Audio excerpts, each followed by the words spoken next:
एक तरफ नेपाल समेत पूरी दुनिया की तस्वीरें काठमांडू और नेपाल के बाकी हिस्सों में जेनजी आंदोलन की तरफ। मंडे और ट्यूसडे को जो कुछ हुआ तस्वीरों के जरिए आप सबने, पूरी दुनिया ने देखा।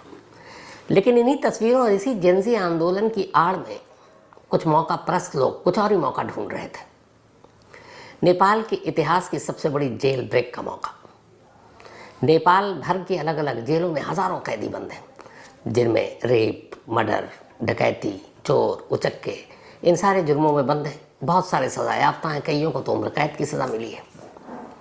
लेकिन जैसे ही मंडे को जेनजी आंदोलन की शुरुआत हुई और जेलों में बंद कैदियों तक ये खबर पहुंची कि जेनजी के लोग अपना आंदोलन सड़कों पर ले आए, उन्होंने मौके को भुनाया और उस आंदोलन को जेल की सलाखों के अंदर खींच कर ले आए। और फिर तो जो हुआ मैं आपको क्या बताऊं। कहानी की शुरुआत करूं उससे पहले दो तस्वीरें आपको दिखाऊंगा।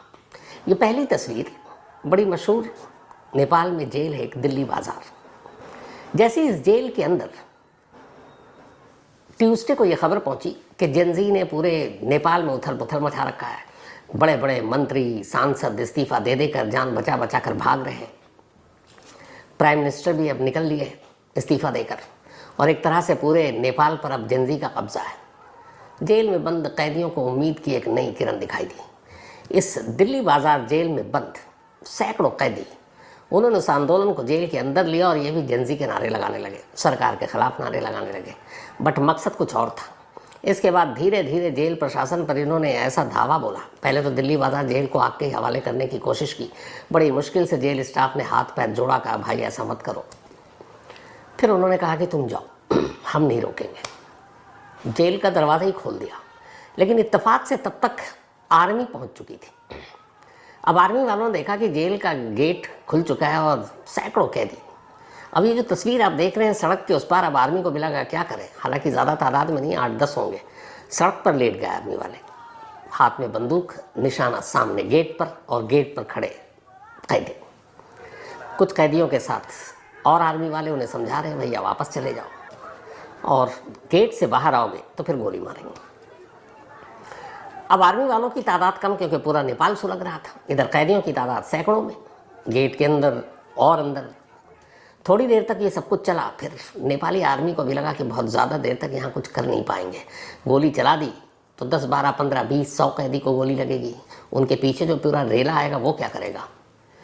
तो कुछ वक्त तक तो डराने धमकाने की कोशिश की, लेकिन फिर लगा नहीं। जैसे नेपाल के पार्लियामेंट, नेपाल का supreme court, prime minister office, Singh Darbar, धीरे धीरे हर जगह पर कब्जा हो चुका था।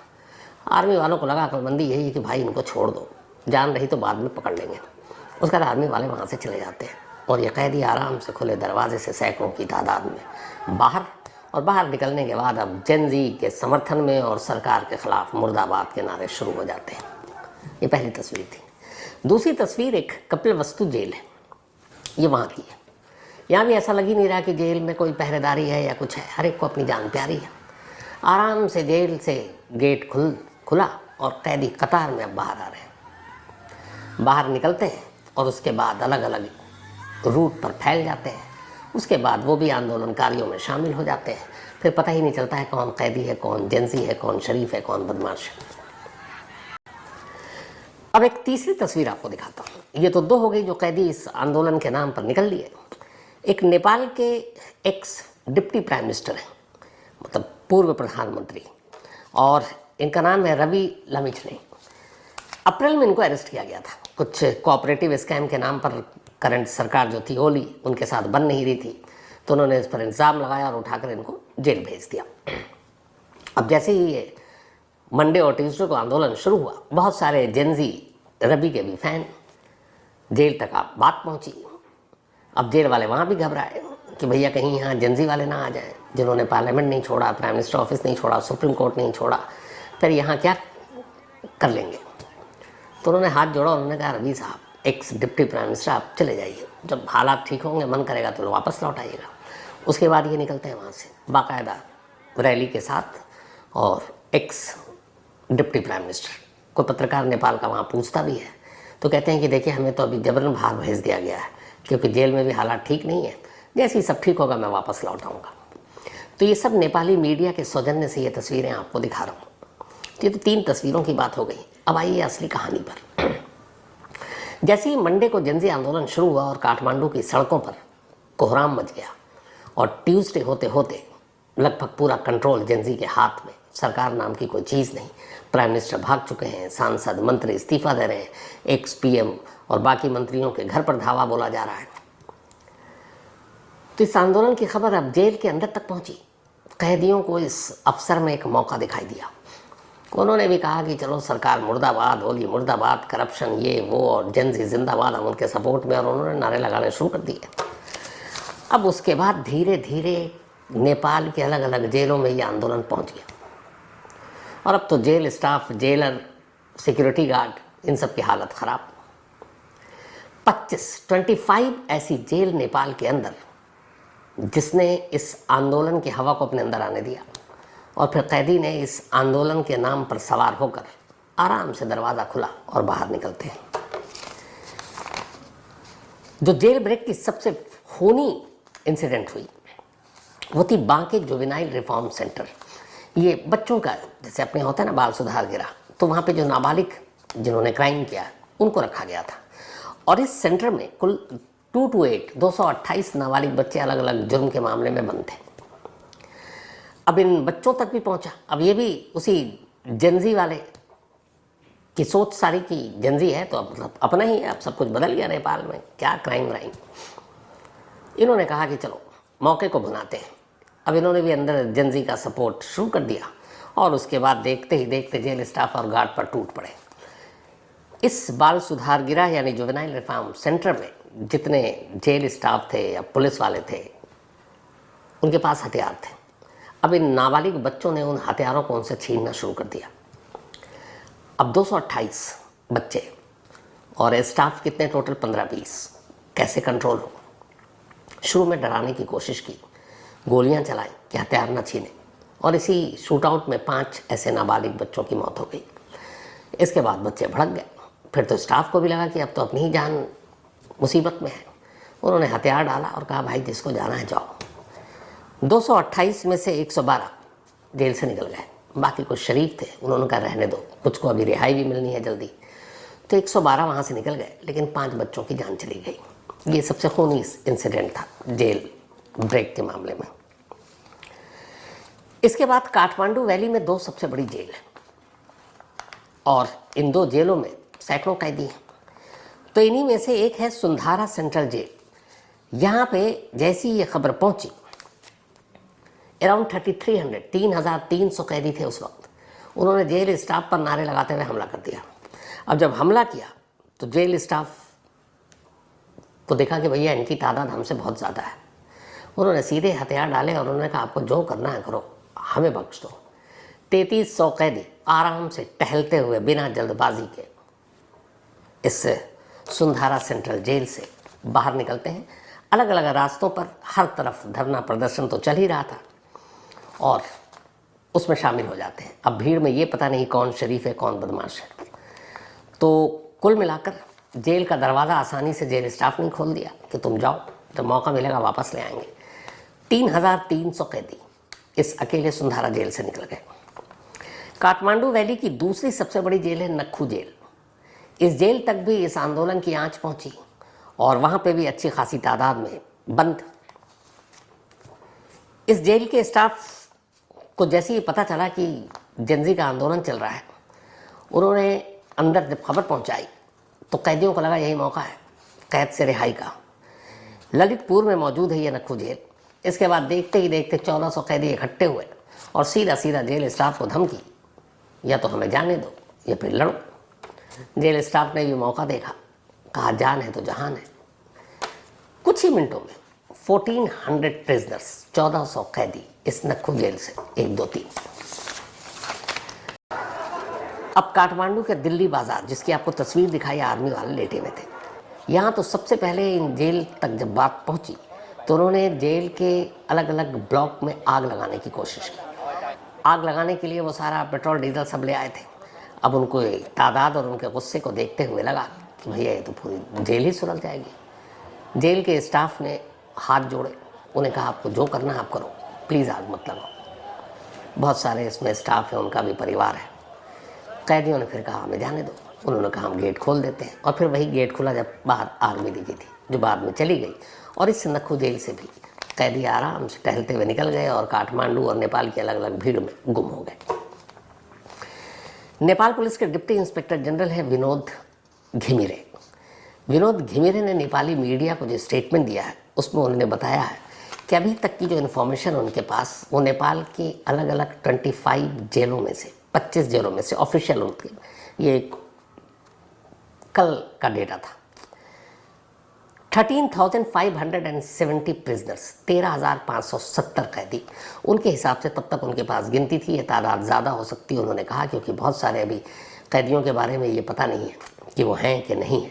लेकिन जो लास्ट रिपोर्ट आई थी वो 13,570 कैदी 25 नेपाल के अलग अलग जेलों से निकल गए। अब इनके भागने से वो परिवार सबसे ज़्यादा डरे हुए थे जिन परिवार के खिलाफ इन कैदियों ने कोई ना कोई क्राइम किया था। और जो भागने वाले कैदी हैं उनमें बहुत से सज़ा याफ्ता हैं, कुछ तो उम्र कैद के हैं, इनमें से बहुत सारे कातिल हैं, कुछ रेपिस्ट हैं, कुछ डाकू हैं, कुछ चोर हैं, कुछ उचक्के हैं। अब उस परिवार को डर ये कि कहीं बदला लेने के लिए जेल से तो निकल आए और हमें नुकसान ना पहुँचा दें, तो एक डर उधर वो भी है। इसके अलावा नेपाल के गंडकी इलाके में एक कसकी डिस्ट्रिक्ट जेल है। कसकी डिस्ट्रिक्ट जेल की एडमिनिस्ट्रेटिव ब्लॉक में तो जो बिल्डिंग है वहाँ की, सीधे कैदियों ने आंदोलन के नाम पर उसको आग के ही हवाले कर दिया। उन्हें पता चला कि जब पार्लियामेंट में तोड़फोड़ हो चुकी है, वहाँ की सुप्रीम कोर्ट में हो चुकी है, कई जगह आगजनी हो चुकी है, तो फिर आओ लगे हाथ हम भी आग लगाते हैं, और उन्होंने एडमिनिस्ट्रेटिव बिल्डिंग में आग लगा दी। बिल्डिंग में, ये ट्यूसडे इवनिंग की बात है। और इसके बाद इस जेल में सबसे ज़्यादा जो कन्विक्टेड, सजा याफ्ता, जिनको सज़ा सुनाई जा चुकी है उनके जुर्मों के लिए 500 प्रिजनर्स, 500 कैदी थे। और इसके अलावा विचाराधीन थे करीब 400, तो अराउंड 900 हो गए। तो ये सारे कैदी एडमिनिस्ट्रेटिव बिल्डिंग में आग लगाई, जेल स्टाफ ने किनारा कर लिया। उन्होंने कहा भैया बाकी जेल को बख्श दो, और ये वहाँ से निकल लिया। अब इस आग लगने की वजह से एडमिनिस्ट्रेटिव बिल्डिंग में पूरी जेल की बिजली सप्लाई बंद, खाना पानी सब इसी बिल्डिंग में था, वो सब कम्युनिकेशन के सारे इंतज़ाम इसी बिल्डिंग में थे, वो सब जलकर खाक। अब जेल वालों को पता ही नहीं है कि जेल में कोई कैदी है भी कि नहीं है, और कैदी वहाँ से आराम से निकल दिए। अब इसके अलावा जो नेपाल के ईस्ट तराई इलाका है, यहाँ सबसे ज़्यादा जेलों में जेल ब्रेक की घटना हुई ईस्ट तराई इलाके में। एक यहाँ जगह है रोहताहट गौर जेल। इस जेल से अकेले 260 प्रिजनर्स भाग निकले। इन्हें भी रोकने की कोशिश नहीं की। इनमें से 100, ये वो जेल है जिनमें से अकेले 100 ऐसे कैदी थे जिनको सिर्फ और सिर्फ मर्डर के लिए सज़ा सुनाई गई थी। मतलब सब कन्विक्टेड से सज़ा इनको सुनाई जा चुकी थी। 100 एक तरह से कातिल कहें आप, इस जेल में बंद थे, और वो सारे के सारे इस जेल से फुर हो चुके हैं। इसके अलावा ये जो जेल थी, इसके अलावा जो बाकी के स्टाफ पर इन्होंने हमला भी किया था, लेकिन फिर स्टाफ ने हाथ जोड़ा और इन सबको जाने दिया। मोहतारी जालेश्वर जेल, ये भी एक बड़ी जेल है जिसमें 575 प्रिजनर्स बंद थे, 575 कैदी। अब जब यहाँ ये आंदोलन की खबर पहुँची तो इस जेल से भी ये 575 में से करीब 550 निकल लिए। अब 25 क्यों रह गए ये आपको बाद में बताऊँगा। इसके अलावा एक दूसरी जेल है सुनसारी। सुनसारी में एक झुमका जेल है, यहाँ पे 1575 प्रिजनर इस जेल से भाग निकले। 1575, अब इतनी बड़ी तादाद और 75 जेल स्टाफ कहाँ रोक पाएंगे, वो भी वहाँ से निकल दिए। हालांकि इस जेल की खासियत ये थी कि 1575 भागे, 220 करीब 3 घंटे बाद इस जेल में वापस लौट आए कि हमें बाहर नहीं रहना, हमें यही रहना। तो पूछा गया कि भैया वापस क्यों आए? उन्होंने कहा बाहर जाके देखना था धरना प्रदर्शन आंदोलन कैसा चल रहा है जी, हमने देख लिया, वो तो सारा काठमांडू में ज़्यादा है, यहाँ तो इतना कुछ है नहीं, और हमारी वैसे भी अब सज़ा कम बची है, अगर हम अभी भागेंगे तो इसके बाद और सज़ा बढ़ जाएगी, तो फिर ये है कि सब्र कर लेते हैं। तो 220 शरीफ कैदी थे जो वापस आ गए, और इनमें से 19 इंडियन थे, तो ये वापस आ गए 1575 में से 220। इसके अलावा एक चितवन जेल है, यहाँ पे 740 कैदी बनते, 740, इनमें से सिर्फ 40 रह गए, 700 निकल दिए। ये सारी जगह पे सिमिलरिटी इसलिए थी कि कैदियों के मूड को जेल स्टाफ और सुरक्षा गार्ड ने भांप लिया था। उन्हें लगा था कि अगर इन्हें जबरन रोकेंगे तो खून खराबा होगा और फिर जान जाएगी, तो उससे अच्छा है कि जाने दो। इसके अलावा कपिल वस्तु जिला जेल, जिसका शुरू में आपको विजुअल दिखाया था, यहाँ पे कैदियों ने 2 ब्लॉक को आग के हवाले कर दिया, आग लगाई। उसके बाद जेलर, जेल के स्टाफ इन सब से कहा कि भैया बताओ, 459 कैदी, 459 यहाँ से निकल दिए। भीड़ में गुम हो गए। हालांकि यहाँ भी कुछ देर के बाद 74 कैदी वापस आ गए। तो ऐसा नहीं है हर कैदी बदमाशी है, बहुत सारे शरीफ उनकी भी अभी, बहुत सारे का ईमान अभी जागा हुआ है। वेस्टर्न हिल्स नेपाल का जो है, वहाँ के जेलों से भी कैदियों के भागने का सिलसिला ऐसे ही जारी रहा। पर्वत जेल में 99 कैदी थे, ये बहुत छोटी जेल है, इनमें से 86 निकल लिया। मतलब 9 और 4 13 शरीफ थे, उन्होंने कहा हम नहीं जाएंगे, तुम निकल लो, शायद उनकी सज़ा भी कम थी। इसके अलावा एक बांके डिस्ट्रिक्ट जेल है यहाँ पर, यहाँ से 436 कैदी भाग निकले। कैलाली जेल 612 कैदी निकल भागे, इन्हें भी रोकने की किसी ने कोशिश नहीं की। कंचनपुर जेल है एक, इसमें 501 कैदी थे, 501, 478 निकल लिए, बाकी के 23 शरीफ कैदी थे। उन्होंने कहा हम नहीं जाएंगे, आप लोग जाओ, तो वहीं रुक गए। इसके अलावा एक दादिल धुरा जेल है, यहाँ पे 85 कैदी निकल लिए। दोती जेल है, यहाँ से 62, बैताड़ी जेल है, यहाँ से 124 और मकवानपुर जेल से 260 कैदी, ये सब निकल लिए। सिंधूरी जेल में कैदियों ने तो जेल का मेन गेट ही तोड़ दिया पूरा, उन्होंने कहा खोलेंगे भी नहीं, तोड़ेंगे, पूरा तोड़ दिया। अब गेट पे दरवाज़ा ही नहीं, उसके बाद कहा कि आओ भाइयों निकलो, चलो आंदोलन करते हैं। और इस गेट को तोड़कर 500 कैदी निकल लिए, किसी ने नहीं रोका। अब इस तरीके से अलग अलग 25 जेलों से करीब 15,000 कैदी, जिनमें खूंखार कैदी भी हैं, कुछ कम सज़ा वाले हैं, कुछ ज़्यादा सज़ा वाले हैं। नेपाल की जो प्रिजन मैनेजमेंट डिपार्टमेंट के डायरेक्टर जनरल हैं, उनका नाम है लीला प्रसाद शर्मा। इन्होंने ये बताया है कि अभी तक जितने कैदी भागे हैं, अब ये कैदी समाज के लिए भी खतरा है, क्योंकि इसमें से बहुत सारे हीनियस क्राइम में पकड़े गए थे। तो उन्होंने कहा कि नेपाल की आर्मी, आर्म्ड पुलिस फोर्स और नेपाली पुलिस, इनको कहा गया है कि इस आंदोलन से हटकर आप सिर्फ इस स्पेशल ऑपरेशन पर लगें और जितनी जेलों से ये कैदी भागे हैं उनको वापस पकड़कर जेल में डालें। साथ ही नेपाल एडमिनिस्ट्रेशन ने इन कैदियों से अपील भी की है कि आप लोग अपनी मर्जी से वापस आ जाइए, धरना प्रदर्शन से मन भर गया हो तो अब सब कुछ ठीक है, तो आएंगे तो आपको एक्स्ट्रा सज़ा नहीं काटनी पड़ेगी, नहीं आएंगे तो फिर एक्स्ट्रा सज़ा काटनी पड़ेगी। अब इसका असर भी हो रहा है, कुछ कैदी अपनी मर्जी से चले आ रहे हैं बाहर, थोड़ा घूम लिया उन्होंने, इस आंदोलन का फ़ायदा भी उठा लिया। अब यहाँ तो रही इन तक की बात, अब एक टेंशन आ गई हमारे देश में। जो नेपाल से कैदी भागे, उन्हें लगा कि नेपाल में रहेंगे तो आज न कल तो पकड़े जाएंगे।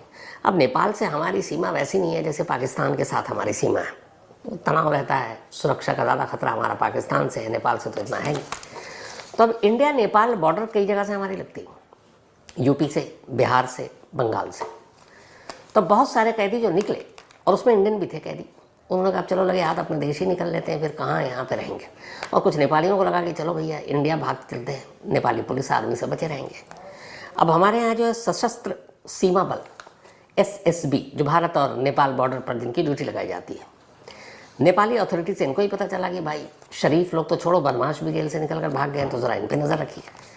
तो अभी तक हमने 35 ऐसे प्रिजनर्स या कैदी को गिरफ्तार किया जो नेपाल के अलग अलग जेलों से भागे थे। इनमें से सबसे ज़्यादा 22 कैदियों को यूपी के नेपाल से जो बॉर्डर लगता है वहाँ से, 10 को बिहार बॉर्डर से और 3 को पश्चिम बंगाल बॉर्डर से। तो इन सबको गिरफ्तार किया गया है।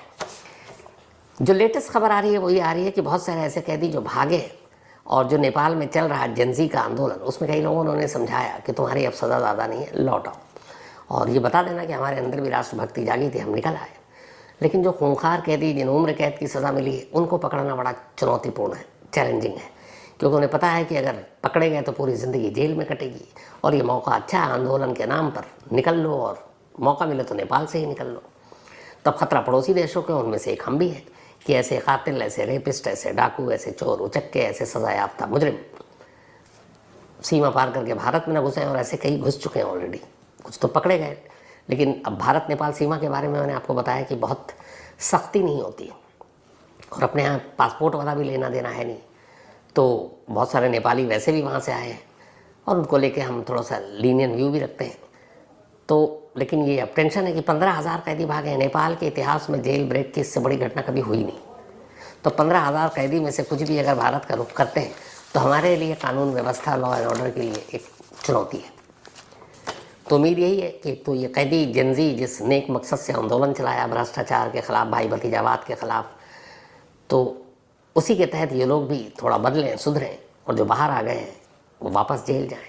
उधर नेपाल में अब हालात थोड़े से सामान्य होने लगे हैं, क्योंकि जेनजी के नुमाइंदों से वहाँ के राष्ट्रपति, जो नेपाल की आर्मी है उनसे बातचीत चल रही है और कई नाम आए हैं प्राइम मिनिस्टर के लिए। एक सुप्रीम कोर्ट की एक चीफ जस्टिस का भी नाम है और भी एक दो नाम है। लेकिन अभी जो लेटेस्ट रिपोर्ट वो ये है कि जेनजी ने पूरे नेपाल में ऑनलाइन लोगों से राय पूछी है और लोगों से कहा है कि आप केयरटेकर प्राइम मिनिस्टर के तौर पर अपने पसंदीदा नाम को बताइए।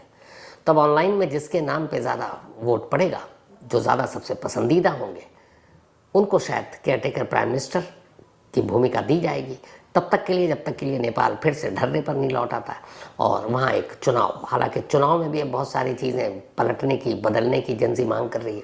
और उनका ये भी एक अहम मांग है कि जो बहुत बुज़ुर्ग और 70-70 साल के लोग राजनीति में हैं, कुर्सी के लालच में चिपके रहते हैं, ऐसे लोगों की जगह नौजवानों को आगे आना चाहिए। नौजवान इस देश को चलाएंगे तो उनका विज़न भी ज़्यादा बेहतर होगा आज के दौर के हिसाब से। तो ये सारी चीज़ें हैं, आने वाले वक्त में देखने को मिलेगा कि जेनजी की कितनी मांग पूरी होती है। और नेपाल की राजनीति में जो सबसे बड़ी चीज़ है जिसके लिए ये सब कुछ हो रहा है कि वाकई कोई बदलाव आएगा, कोई सुधार आएगा, क्योंकि 17 सालों में तो अभी तक मायूसी हाथ लगी है। 13 सरकारें आई और गई और कोई भी ऐसी सरकार नहीं थी जिस पर करप्शन या भ्रष्टाचार के इल्ज़ाम न लगे हों। तो उम्मीद यही, अगर नई जनरेशन हो, जेनजी हो, नई सोच के साथ पढ़े लिखे लोग नए विज़न के साथ नेपाल की हुकूमत पर काबिज होते हैं तो इसमें कोई शक नहीं कि नेपाल तरक्की भी करेगा, नेपाल आगे भी जाएगा। और एक पड़ोसी होने के नाते हमेशा ये ज़रूरी है कि हमारा पड़ोसी अगर अच्छा है, खुश है, खुशहाल है, तो फिर समझिए आप भी खुश हैं, खुशहाल हैं। और पड़ोस में दिक्कत है तो फिर आपके घर में भी दिक्कत आती है। इसीलिए दुआ यही कि जो भी नेपाल में हो रहा है सब कुछ जल्दी सुलझ जाए और जेनजी का जो सपना है एक बेहतर, खूबसूरत, एक अच्छे नेपाल का, वो सपना पूरा हो।